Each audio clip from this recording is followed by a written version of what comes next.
Welcome to America, ladies and gentlemen, where all you have to do to ruin someone's life is call the cops on them. This is Trevor. Trevor lives in the rural country woods of Tennessee on a plot of land with a few acres that he calls his own, away from the rustle and bustle of the city and the municipal laws that come along with living there. This is Kelly. Kelly also enjoys the freedom that comes with living out in the country, and he owns a few acres of land himself that happen to border Trevor's property. Trevor and Kelly haven't gotten along for at least 5 years. It's one of those backwoods neighborly feuds that almost never ends well, but everything had been relatively civil with the exception of the occasional disruption or disagreement. That was until August 8th of 2025 when Kelly called the Macon County Sheriff's Office to report a disturbance. When the deputies arrived, they made contact with Kelly, who explained what had happened. It's an ongoing dispute about the property line, and he can't stay off me, and I've asked him to stay off me, so I'll come out here and was just going to put up a fence. I've not said anything to him, and he come out there and stood behind that van right yonder, and I assume he shot up in the air, but you can see his little target sitting right down there. It's directly in line with us. He shoots every friggin' day we come out here. Okay. If we're outside, he's out here shooting, and it's a constant agitation with him. I got you. But you know, he wants to shoot guns while we're sitting over on the porch. It's pretty stupid. Yeah. But with no backstop. But we're down here fencing, and he's out there popping off rounds. I'm going much far. This has been going for 5 years. I got you. We ain't spoken 2 or 3, so. Okay. But it never ends with him. I got you. You got your ID with you, sir? I do.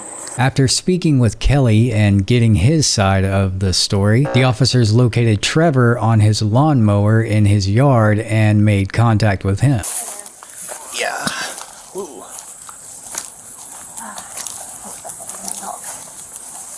It's right over here. Well, it's right this way. It's closer to the property line. How are you? Good. I'm doing all right. That ain't another one coming. It is. Yeah. Okay. I'm Sergeant Everton. This is Sergeant Meyer. She's going to be the one dealing with you. Anytime we deal with a call that has to do with a gun, I'm going to take it off your side, okay? No. Yes. Well, if that's what you're going to do, then I'm saying it's not okay as far as I'm concerned. Okay, well, we're going to take it off your side. All right. Okay. So Okay. The reason that we're here is we got a call about someone firing shots up in the air. Okay. So that's why there's so many of us coming out. Okay. Pretty interesting. I can't wait to get the y'all's body cams running. Yes. Yeah. And you said Everton and Meyer. Sergeant Meyer.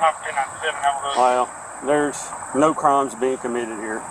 So Look, we're not saying that you committed a crime. No, we're I'm just just- saying that I'm just we're just making a saying that statement. we've got to. I understand that, right, yeah. and I'm not an advocate to take people's guns. I'm not, but it's just an officer safety thing. As soon as we figure this out, if there's nothing wrong, I'm gonna give you your gun back. I'm cool with everybody having guns. I'm cool with everybody walking around with them.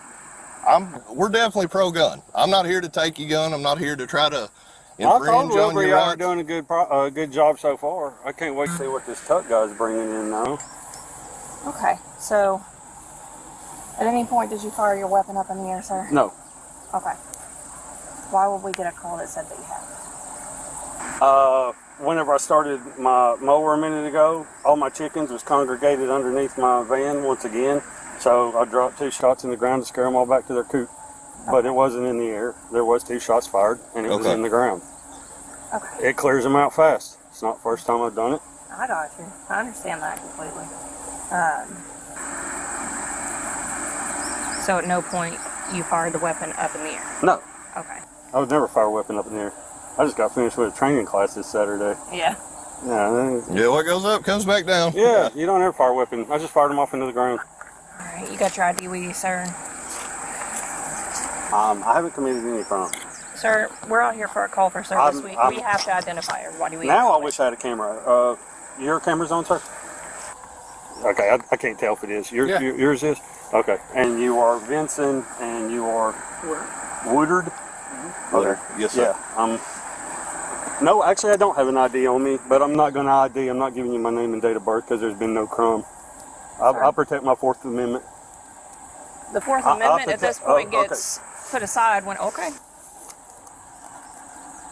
I'm not going to fight you. I'm not going to resist, but I'm not going to ID. Look, I've done no crime. Listen to me. But I'm just telling you. understand. I'm glad that, I'm really glad. Listen. We don't want to arrest you. Listen, Okay, I well, you don't want want to ID me either because I ain't committed no crime. We have a right to ID you because we had a call for service out here. No, sir. You said that you fired shots off. I didn't say that but she asked if I fired him in the air. So it doesn't matter if I fired shots out on my So we get a property. gun call. You see what I'm saying? No. We get a gun call. No. Am I arrested? What am I arrested for? Right now you're detained. Okay. Well, if I'm being arrested for not giving my Right now There's a we're trying to give you. difference Right now between we're trying to detained give you a chance to tell your side and try to ID you I that did tell way my that son. I'm Okay. not ID. you're not IDing. That's what I'm not refusing to ID, but until you give me a lawful reason as to why I have to ID, Okay. Because we got a call for service. And we that have call to- for service is not a lawful reason to ID, sir. Yes, It is. No, it ain't, because anybody could call and make anything up. If I hadn't have shot those, fired those shots, and he called it up and lied to y'all, we still go get his ID too. So what if I you're already got lying that you his. shot it in the ground instead of you shooting at them? I wasn't. But that's burden of proof is on them. It's not burden of proof for me to prove I'm innocent, is it? That's why we're out Well, there. I'm We're just trying to making a figure out what's statement. going It's on. not. You got cameras on your eyeglasses too? No. No, they just saw the little circles, and I didn't know if it was those. Those are blenders. All right, well, no crime's been committed, so I don't know quite what to say. Let me explain like the reason for IDing. I'm not really wanting to hear it. I'm really not. Are you going to arrest me for not for failure to ID? Because that's a secondary charge. You got to have a crime first, and I have not committed any crime. I've tried to explain to you why we have to ID you, sir. I'm trying You're to not explain hearing to you me. why I'm protecting my Fourth Amendment right. And And had I known that it was going to be this way, I would have went and got my phone camera so I could have recorded this. I mean, Am I free to go? Not right now, sir. Okay. No. Okay. What crime are you detaining me for? It's an investigation. Okay. Should we move off of my property because y'all are currently trespassing and I'm rescinding any? No, we're not. Again, Okay, I'm just Call for rescinding any service. invite or any type of y'all are on here because of y'all and y'all's lawful orders, not because of being invited and not because this is casual. 10-4. I understand, sir. Look, we don't want to have to take you to jail. I don't want to go to jail, but Okay. if you're going to arrest me on something that is a secondary offense when you actually have no original crime, then that's just something I'm going to have to fight in court. Isn't that what you always say? No roadside court. Just do it after the fact, and if I have to sue the county, then I sue the county. No big deal. But we have to see who we're messing with. We have to run their I'm- IDs, see who you are. You say you are. Just because somebody give you a call to service doesn't mean I have to surrender my Fourth Amendment right. It does not. It's not. It does not. Right. No, We've come no, out here there's no. for a reason. It's right now. This is an investigation. You can investigate if he has proof that I shots fired. Matter of fact, you didn't even say shots fired at him. You said shots fired at him. You said, how in the world do we know, since you said they were shots fired, that you didn't shoot them at him? She didn't even say shot at him. She said shot in the air. Shot at him would come up on your part. You said that you shot in the ground. How do we know if you shot in the ground or shot up in the air? Because they called in and said you shot up in the air. How do we know if you shooting at Well, them? then shot they up in the need air? proof, or else You see where we're they're at? filing see false where we're at? either they're You see filing. where we're at? Are you going to let me answer? Either they are filing false allegations or your investigation will prove otherwise. But until you have the proof, the burden of proof is not on me to prove that I didn't shoot in the air. Now, I'm sitting here telling you I'm not a moron, so I didn't shoot in the air. Okay. We're not saying you're moron, but No, anybody that does is, though. we either need an All right. ID or name and Turn date around, of put your birth. hands behind your back. Yes, ma'am.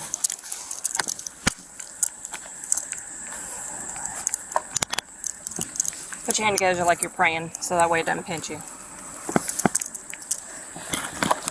And what am I being arrested for? Right now, failure to identify. Okay, failure to identify is a secondary offense. You need an original charge. Disorderly No. conduct. There's no disorderly conduct on private property. I didn't do anything.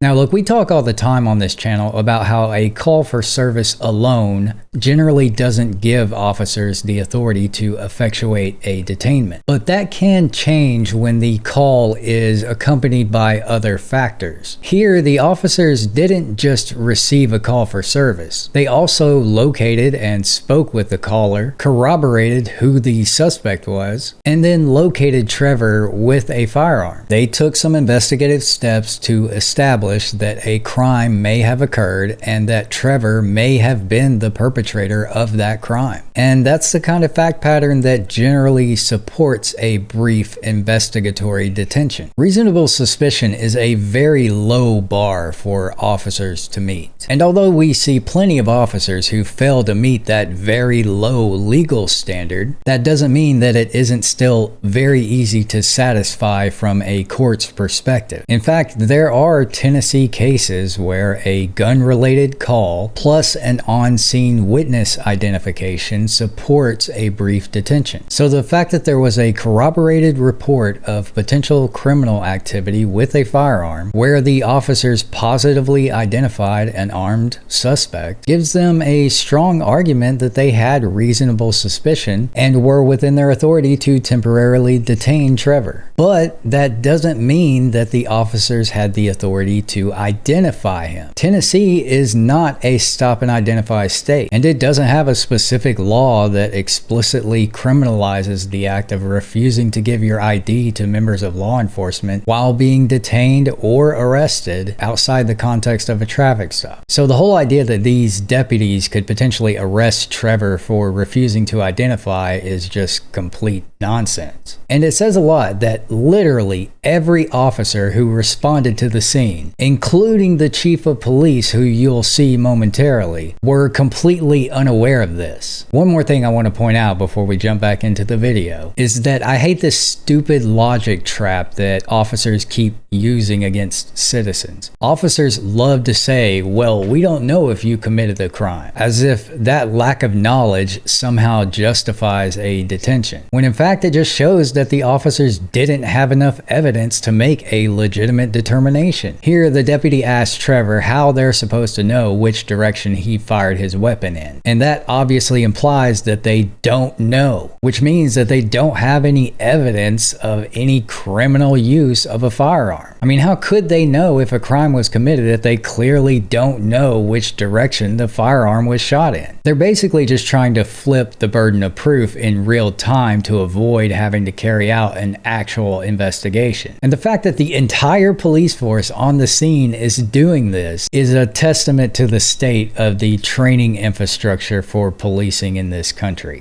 Which one was the caller? Me. You was? Yes. Okay, you care to tell me what happened? This has been an ongoing dispute. I come down here and I tied a string and I drove one post. He walked out and stood and watched for about two minutes maybe while me and Julio was standing here talking, and he shot 3 rounds in the air. Now he usually, his little target's sitting right there between us and that van, and he's out here about every day when we're home, only when we're home that I know of. He comes out here and shoots guns at, and back this way. I mean, we're just right over there. He don't even know where we're at. I really just need it documented so when it escalates, my wife's been telling me to do this for years, and I don't want to.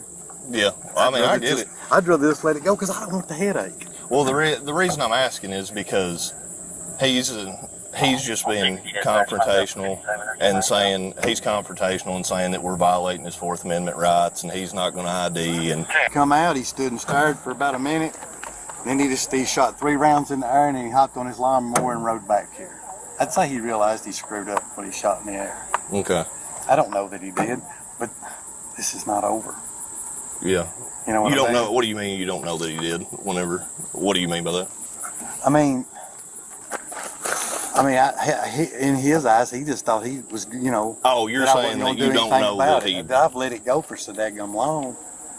But now to be honest, I don't know that he shot back here. I'd say he shot in the air, but it's still. All right. Well, let me talk to Chief and then. Right together. Yeah, you are being disorderly when you're not. No, I'm not. When you're not doing what we're asking. No, that's not disorderly. Disorderly. Can you even be the complainant in a disorderly, or do you have to have somebody else? You absolutely can. Okay. All right. Do you have anything else on you, sir? Yes, I got a magazine Okay. in this pocket right here. All right. Or I'm not giving you permission to take any of my You're belongings. in custody right now. Okay, so I'm just letting you know. Incident to arrest. That's a false arrest. All right.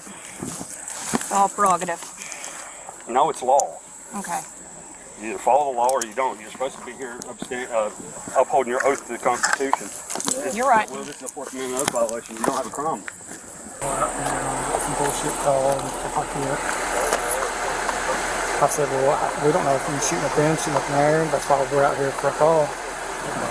He refuses to, or whenever I left, he was refusing to ID himself. He says he's not committed a crime. We're violating his Fourth Amendment. I took his weapon off of his side whenever I got here because it's a safety issue. You're gonna call for service. It doesn't matter if you get called for service. Any loony can call you up and tell you to go search somebody. Yeah. Mine's the first car over here. He's even claimed that he's fired off rounds, but he claims he shot him in the ground. He claims that he fired him off in the air. There's another witness that. It's okay. I'll kind of take the sound. Have a seat. I got it. I'll give you the firearm that come off this side. I just put it in my passenger floorboard. That way it was out of play. All right. Well, you're to identify. I'm pretty sure he's intoxicated. I can smell it on him. I can smell it. Well, I mean. Well, there you go. It's disorderly too, isn't it? He said it can't be on track property. I'm not going to stand out here. It's too hot. He's intoxicated. We tried to be nice and give him a meeting. If you don't cooperate with the investigation, you can only go off what your witness says. Yeah. I mean. Well, I mean, I know Not much option. Reckless endangerment. Exactly. That's my whole thing. You got the reckless endangerment, Kelly. How's it going? I think I'm better than you are. I don't know exactly what's all going on, but I just had anything. I had a daggum neighbor dispute. You know, well, I do. This ain't over with. I'm sure of that. He said he fired 2 shots into the ground to scare chickens back away from his vehicle. So, had he just identified himself, it could have been a report and we'd be on our way. But well, we don't know if that's really what he did. yeah. I mean, that's what you're trying to explain. Yeah, that's what I was trying to explain. How do we know if you? He said I was calling him a moron. I can smell it on him. Coming out here shooting air, me standing in my driveway is about all I can stand. So I probably should have tolerated more, but I don't know. I think this is the worst thing I probably could have. But I'm tired of it. You know what I mean? I need it on record that. Well, unfortunately, if we don't start doing something, it's going to get worse. And I'm not saying that it won't. Yeah, exactly.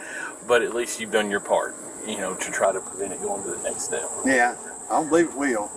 You just gonna bring it down there for me? what's that? His gun. I'll give it to you. All right. After arresting Trevor and taking him to jail, the deputies eventually tracked down Julio, who mostly verified Kelly's story, but also admitted that he didn't actually see Trevor fire the gun and he only heard the shots. According to Macon County's public court records, Trevor was arrested for reckless endangerment involving a deadly weapon and obstruction, but both charges were dismissed a little over a month later on October 22nd, 2025. In the description section of his post, Trevor states that he was forced to pay a $2,500 bond on these charges, and it nearly cost him his career and severely disrupted his household finances. And it took him 2.5 months to get his firearm back. He goes on to state that because the deputies on the scene refused to take temporary custody of the keys to his family's only vehicles so that they could be given to his wife, his family was left stranded until he got out of jail. Trevor also said that when he decided to stand his ground, he was expecting the fallout to cost him somewhere between $250 and $500. But because his arrest financially punished his family more than it actually did him, he said he wouldn't have stood up for his rights if he had to do it all over again. One thing that I think is important to touch on is that I don't think Kelly really did anything wrong here by calling the police. I do think he overstated what actually happened, and it's pretty clear to me that he didn't know what direction Trevor actually shot his firearm in. But I don't think it was unreasonable for him to assume that firing the gun was some kind of intimidation tactic from Trevor, even if it truly wasn't. I mean, put yourself in his shoes. They've had a neighborly dispute for many years. Trevor allegedly watched Kelly and Julio mark off the area so he couldn't mow there anymore. Then Trevor disappears from sight and they hear gunshots. I think Kelly had a right to feel unsafe at that moment. And the desire to have an official record of the incident seemed legitimate and authentic. Kelly didn't report what he saw. He reported what he believed the gunshots meant. And in long-running neighborly disputes like this, sometimes that perceived meaning can outrun the facts. Does this justify him being dodgy and somewhat mischaracterizing the facts? No, but it was obviously a real stressful situation, and I don't think it was unreasonable for him to think that Trevor was trying to scare him or intimidate him. This is where the deputies completely failed at their job. Instead of arriving on the scene and conducting an investigation into the alleged conduct, they just skipped the whole investigation and arrested Trevor for a failure to ID crime that doesn't even exist, which is why they later pivoted to the obstruction and reckless endangerment charges, even with no solid evidence that his gunfire actually endangered anyone, and no meaningful evidence that he obstructed anything beyond refusing to give his identity. If the deputies had just dropped the ID dispute and focused on the substance of the call, then this may have had a totally different outcome. Like, why not ask to see the area where Trevor supposedly fired the rounds into the ground, or ask to see where his chickens are, and just assess whether anyone was actually endangered at any point? Why not investigate the actual alleged conduct instead of getting so hung up on trying to figure out who Trevor is? Literally every officer on the scene, including the highest law enforcement official in the county, were all enforcing a law that wasn't real. And you'd think that understanding your state's ID laws would be like the bare minimum for doing policing. But here we have a county sheriff who doesn't even know. Like I said before, I think this interaction shows how broken the state of law enforcement training really is in this country. From my perspective, what happened on the scene that day is pretty clear. The officers treated their lack of evidence and uncertainty as a justification for an unlawful arrest. They didn't have any evidence that Trevor fired his weapon in a dangerous or reckless way. All they had were ambiguous witness statements that were clearly informed by an ongoing neighborly dispute. And they used that ambiguity to demand Trevor's cooperation with a law that doesn't even exist. Look, the Constitution requires specific articulable facts to effectuate a seizure. We don't know what happened is not a specific fact. That is the absence of fact. And police officers don't get to fill that absence with unlawful demands and unlawful arrests. And when multiple supervisors on scene all operate under the same incorrect assumptions about the law, that's not some rogue mistake. It's very obviously a training failure. Understanding when you can compel identification is not an advanced legal concept or some obscure case law. It's fundamental, basic Fourth Amendment training that every officer should know. If you are entrusted with the authority to detain, disarm, and arrest citizens, then you have an obligation to understand the limitations of that legal authority. It's that simple. This wasn't necessarily a case of malicious policing. It was more of a case of confident policing without understanding the law. And when the people who are enforcing the law don't understand it themselves, everyone becomes less safe, including the officers themselves. If you stuck around to the end of this video, I want to say I sincerely appreciate you spending your time here. And watching to the end is one of the best ways you can help this channel grow. Liking and subscribing always helps too, so don't be shy. But that's all I've got for you today, folks. Thank you for being here. I'll see you in the next one. Cheers.